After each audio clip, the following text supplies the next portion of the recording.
Kamusta po kayo, mga kapwa ko Pilipino, lalo na sa ating mga lolo at lola na masugid na sumusubaybay? Ako po si Dr. Benigno Manlapas. Alas 2, alas 3, minsan nga alas 4 pa ng madaling araw. Paulit-ulit na lang na bangungot gabi-gabi.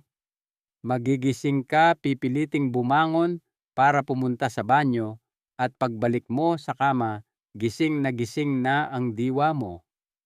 Ang mahimbing na tulog, parang panaginip na lang na hindi mo maabot. At ano ang una nating sinisisi? Yung isang basong tubig na ininom natin bago matulog. Ilang dekada na tayong sinasabihan ng ating mga magulang, ng mga nababasa natin, at oo, pati ng ibang mga doktor, huwag uminom ng tubig bago matulog. Mukhang tama naman, di po ba? Pero paano kung sabihin ko sa inyo na ang pagsisi sa tubig ay parang pagsisi sa ulan, kung bakit may tulo ang bubong ng bahay nyo? Nandito ako ngayon para baguhin ang luma at tamad na payo na ibinibigay ng marami. Alam nyo yung sasabihin sa inyo ng doktor pagkakita sa edad nyo, naku tainay, kasama na yan sa pagtanda, tiisin nyo na lang. O kaya naman, reresetahan kayo agad ng tableta nang hindi man lang tinatanong kung ano ang mga gawin nyo sa araw-araw.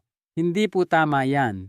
Naniniwala ako sa pag-alam ng tunay na ugat ng problema. Naniniwala ako na ang katawan natin ay hindi bumibigay. Sumusunod lang ito sa mga utos na ibinibigay natin. At ngayong araw, papalitan natin ang mga utos na yan. Kalimutan muna natin ang mga maling payo. Titingin tayo sa mga bansang kilala sa mahabang buhay at kalusugan gaya ng Japan at iaangkop natin ang kanilang sekreto dito sa ating pamumuhay sa Pilipinas. Aalamin natin ang 2 simpleng pagbabago sa inyong routine sa gabi para mabawi ninyo ang sarap ng tulog. Ang unang sekreto ay tungkol sa isang puwersa na kumukontra sa inyo sa oras na humiga kayo. At ang pangalawa ay isang sinaunang karunungan na tinatawag na pakikinig sa orasan. Manatili kayo sa akin dahil pagkatapos nito hindi lang ninyo maiintindihan kung bakit kayo nagigising. Magkakaroon pa kayo ng malinaw na plano para matulog ng diretso hanggang umaga. Sige, simulan natin sa pagbura sa pinakamalaking maling akala. Ang problema ay hindi ang tubig sa inyong pantog, kundi ang tubig sa inyong mga binti. Isipin nyo ang inyong mga binti na parang espongha o sponge. Sa buong maghapon, habang nakaupo kayo sa opisina sa Makati o nakatayo, habang nagluluto sa bahay sa Laguna, hinihila ng gravity ang mga likido pababa.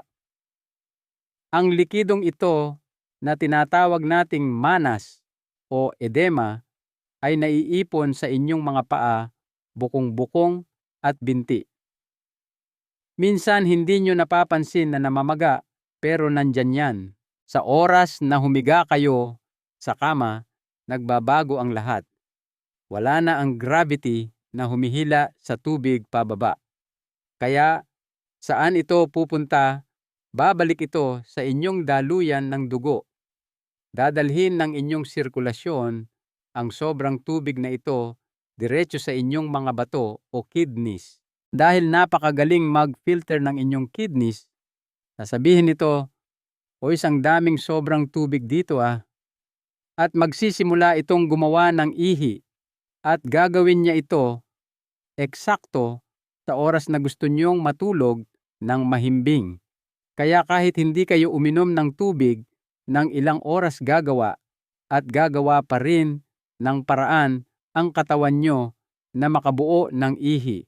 Dito na nagiging kritikal ang sitwasyon.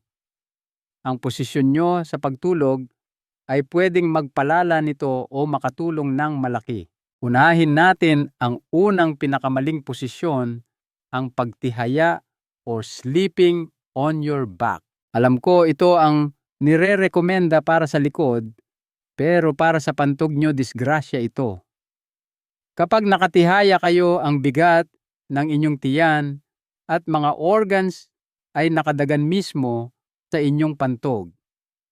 Ang bigat na ito ay nagpapadala ng signal sa utak, "Uy, parang puno na ako dito."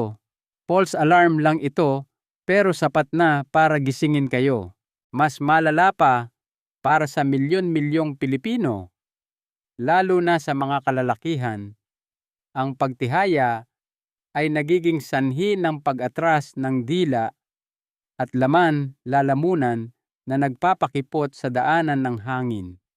Ito ang dahilan ng paghilik at sleep apnea. Kapag hirap huminga, nagpapanik ang katawan. Naglalabas ito ng stress hormone na nag-uutos sa kidneys na ilabas ang tubig at asin bilis. Ito ang emergency override ng katawan. Kaya humiga ka, humilik ka, nagpanik ang katawan mo, at bam, gising ka na at ihing-ihi. Ang pangalawang maling posisyon, ang pagdapa or sleeping on your stomach. Hindi ito gaanong karaniwan, pero masama rin. Pinipilipit nito ang leeg at likod nyo, pero dinadaganan din nito ng diretso ang inyong pantog ng ilang oras. Hindi ito natural at laging naiipit ang pantog nyo. Ano ang solusyon? Ang pinakamagandang posisyon, matulog ng nakatagilid sa kaliwa. Oo, sa kaliwa mismo. Hindi ito hula-hula lang. Base ito sa anatomiya o hugis ng ating katawan. Una, gumaganda ang sirkulasyon. Ang pangunahing ugat na nagdadala ng dugo pabalik sa puso, ang vena cava, ay nasa kanan ng inyong gulugod. Kapag sa kaliwa kayo natutulog, hindi nyo naiipit ang highway na ito. Mas maluwag ang daloy ng dugo, kaya mas kalmadong nakakapagtrabaho ang kidneys. Sa buong gabi, hindi yung nagmamadali. Pangalawa, nakakatulong ito sa panunaw. Ang tiyan at pancreas natin ay nasa kaliwa. Ang pagtulog sa kaliwa ay nakakatulong para hindi umakyat ang asido-iwas acid reflux na madalas ding gumising sa atin. Pangatlo, inaalis nito ang bigat sa pantog. Nakakapahinga ang inyong pantog mula sa mga signal na gumigising sa inyo. Ito ang pro tip: kumuha ng unan at ilagay sa pagitan ng inyong mga tuhod para pantay ang inyong balakang. Ang simpleng pagbabagong ito ay malaking ginhawa. Ngayon, nadiskubre na natin ang isang malaking parte ng solusyon. Simple lang, libre, at pwedeng subukan mamayang gabi sa inyong bahay, nasa Maynila man kayo, Cebu o Davao. Gusto ko sanang marinig mula sa inyo. Nakakatulong ito para makilala ko kayo. Paki-comment naman sa ibaba saang lugar kayo sa Pilipinas o sa mundo nanonood ngayon. At higit sa lahat, bakit kayo mismo ang naghahanap ng solusyon?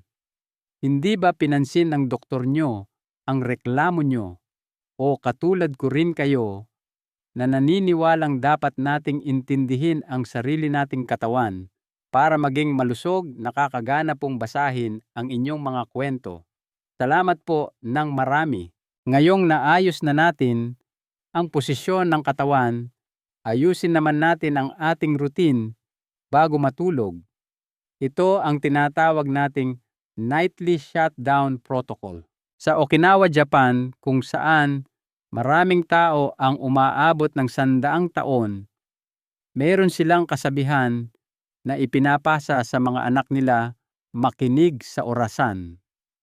Hindi ito tungkol sa pagtitig sa relo. Tungkol ito sa pagrespeto sa natural na ritmo ng katawan.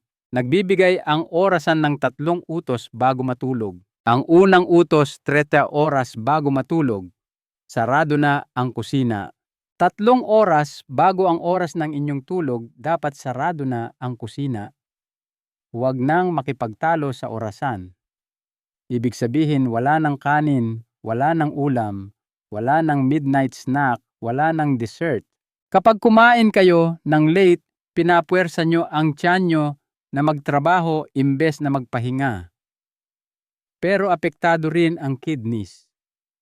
Ang maalat na chichirya o mani ay nangunguhulugan na kailangang magtrabaho ng katawan nyo buong gabi para ilabas ang sobrang sodium o asin. Ang matatamis naman, gaya ng ice cream o cake, ay nagpapataas ng blood sugar na gugulo sa inyong hormones. Isipin nyo na lang ang pagkain sa gabi ay parang pagbibigay sa inyong kidneys ng isang tambak na trabaho kung kailan uwian na. Siyempre mag-o-overtime yan. Ang pangalawang utos, 2 oras bago matulog. Tuyo na ang balon. Ito ang utos na madalas ikinalilito ng lahat. Hindi ibig sabihin nito ay magpakauhaw kayo. Ibig sabihin, maging wise. Uminom ng maraming tubig sa umaga at hapon. Pero 2 oras bago matulog, hinto na. Kung nauuhaw, konting sip-sip lang, basain lang ang labi pero huwag nang lalaklak ng isang baso. Lalo na sa mga nakakairita sa pantog. Ang alak ay diuretic, ibig sabihin pinapadami nito ang ihi nyo. Ganon din ang kape, tsaa at soft drinks. Ang mga matatamis na juice lalo lang nagpapalala. Makinig sa orasan. Pagpatak ng 2-hour mark, tapos na ang inuman. Ang huling utos, 1 oras bago matulog. Pakalmahin ang katawan, i-empty ang tangke. Ito na ang inyong wind down ritual. Una, pakalmahin ang katawan. Patayin na ang TV, itabi ang cellphone at tablet. Ang liwanag mula sa mga gadgets na yan ay niloloko ang utak nyo na isiping umaga pa kaya hindi kayo inaantok. Sa halip maligo ng maligamgam na tubig. Yung warm, hindi mainit na mainit. Ang maligamgam na tubig ay nakaka-relax at paglabas nyo ng banyo, ang pagbaba ng temperatura ng katawan ay senyales sa utak na oras na ng tulog. Ngayon para sa pangalawang parte, i-empty ang tangke. Ito ay isang mahalagang teknik. 30 minutos bago humiga, umihi na kayo gaya ng nakasanayan. Pagkatapos mag-toothbrush, magbihis ng pambahay. At bago kayo tuluyang sumampa sa kama, yung huling-huling gagawin nyo, bumalik sa banyo at umihi ulit. Umupo, i-relax ang muscles at maghintay lang. Huwag pilitin. Magugulat kayo na halos palaging may lumalabas pang kaunting ihi.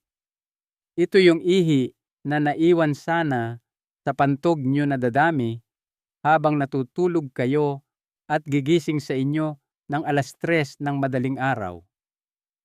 Sa pag-ihi ng 2 beses, sinisiguro nyong simot na simot ang pantog bago magsimula ang gabi.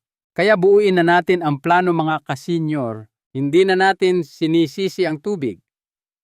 Hindi na natin tatanggapin na matanda na kasi ang dahilan. Sa halip, hawak natin ang kontrol. Babaguhin natin ang posisyon. Matutulog ng nakatagilid. Sa kaliwa may unan sa pagitan ng tuhod para kampihan ang gravity, hindi kalabanin. Makikinig tayo sa orasan. 3 oras bago matulog, sarado na ang kusina. 2 oras bago matulog, tama na ang inom. 1 oras bago matulog, pakalmahin ang katawan at umihi ng 2 beses. Ang pag-ihi sa gabi o nocturia ay hindi panghabang buhay na parusa. Senyales ito na wala sa tiyempo ang ritmo ng katawan nyo. Pero ngayon, Nasa inyo na ang kaalaman para ibalik ang balanse. May plano na kayo na hindi kailangan ng tableta. Kailangan lang ay karunungan, tamang gawi at respeto sa sariling katawan. Simulan nyo na ngayong gabi. Huwag nang ipagbukas.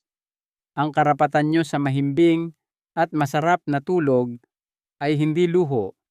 Kailangan nyo ito para lumakas. Ito po ang mahalagang aral na iiwan ko sa inyo. Ang ating kalusugan ay nasa ating mga kamay. Hindi laging gamot ang sagot. Minsan kailangan lang nating pakinggan ang ating katawan. Kung nakatulong po ang bidyong ito o may napulot kayong bagong kaalaman, may hihilingin po akong maliit na pabor. Pakipindot naman po ang like button para ipakita rin ito ng YouTube sa iba pang mga Pilipinong nangangailangan ng mensaheng ito. At huwag kalimutang mag-subscribe at pindutin ang kampanilya para lagi kayong updated dahil marami pa tayong medical myths na bubuwagin ng sabay-sabay. Maraming salamat po sa panonood. Hangad ko ang inyong mahimbing payapa at tuloy-tuloy na tulog ngayong gabi. Magandang kalusugan po sa inyong lahat.